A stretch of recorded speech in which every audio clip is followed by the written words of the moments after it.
You can't miss the sound of the antique tractors and motor displays at the State Fair of Virginia. They're like a siren song for curious kids and old-timers alike, and the Heritage Village exhibit features dozens of working engines and other farm and rural equipment. There's even a 1/3 scale miniature hay press, complete with a model steam engine that runs on propane. The steam tractor was actually made in 1977 by the John Tyler Community College. It was a school project, very well made, very well put together, and it is such a joy to be able to come to the State Fair, not so much to work the equipment as to socialize and educate the general public as to how things worked back the turn of the century. John Soderberg of Virginia Beach has been working with antique engines most of his life and volunteers every year at the State Fair of Virginia and Chip Oaks Plantation State Park. He's happy to demonstrate how much work it took to keep these old machines running and why mechanization changed American agriculture for the better.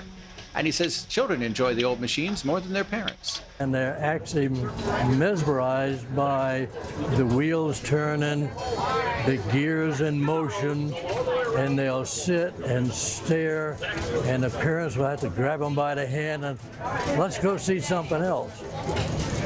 What's fun is to get a child that's 8 to 10 years old who has been watching, ask them if they'd like to help, and I bring them around and let them help me feed the wire through, tie the bale, and then ask them if they'd like to blow the steam whistle. A dedicated corps of volunteers keeps the antique engines running and explain how they work to curious visitors. One of those volunteers was Robert Wickline, whose passion for farm equipment ran so deep he willed a vintage tractor to each of his grandchildren. Wickline died earlier this year, and granddaughter Layla Zach decided to share her inheritance with the fair. He loved his family more than anything, even more than the tractors, so it just seemed fitting that each grandchild got a tractor. When my grandmother told me there was many things I could do with it, I could donate it or I could keep it, I really thought hard about donating it, and I decided to donate it to the State Fair because that's something we always did together. Layla's 1953 Farmall tractor was front and center in the exhibit area this year, one of 6 similar models that Wickline restored over the past decade.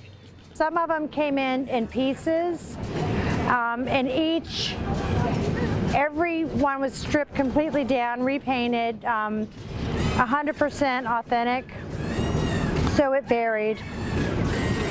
Finding parts was always a challenge, but he got it done. I hope to always see the tractor because he'll always be here. And I hope that it will encourage people to continue with the restoration of them. Tractors and engines aren't the only antiques on display in Heritage Village. Sally Lovell of Poquoson has been bringing her collection of old household and farm items to the fair for more than a decade. She says they bring back a lot of memories.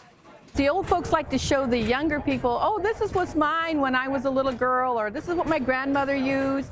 And then they have fun with the telephones because the kids don't know how to dial a rotary phone.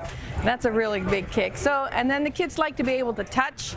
So most of our stuff that's out here is designed so the kids can touch and make the typewriter type and make the sewing things move. So they have. What is this? It's a pineapple core, eye core. So when you skin your pineapple and it's got the little brown spots, that's for taking the eyes out. In his mother's kitchen drawer. I took all the. I didn't know what it was. I never had to do some research. God. You sure? Yeah, that's what they said. It's a pineapple eye cutter. I found out what this was. Lovell is a retired teacher and enjoys her hobby of showing visitors all of the old technology. From milkshake mixers to toasters to typewriters, much of what is on display is a mystery to youngsters, but not to their parents. A lot of them will tell me about their grandparents, or if they grew up on a farm, they used most of the implements that are here. They'll tell me about, oh, I did this or I did that with my grandma. And I always say, hopefully it brings back good memories. And they say, oh yeah, the times were better, much better, and good memories. So we don't tell them that it's old stuff. We tell them it's vintage. So they don't feel so bad. The 2021 State Fair of Virginia had about 215,000 visitors this year after being closed by the pandemic in 2020. Heritage Village is one of the most popular fair destinations every year, and volunteers and exhibitors alike were glad to welcome folks back to their glimpse into the past. At the State Fair of Virginia, I'm Norm Hyde reporting.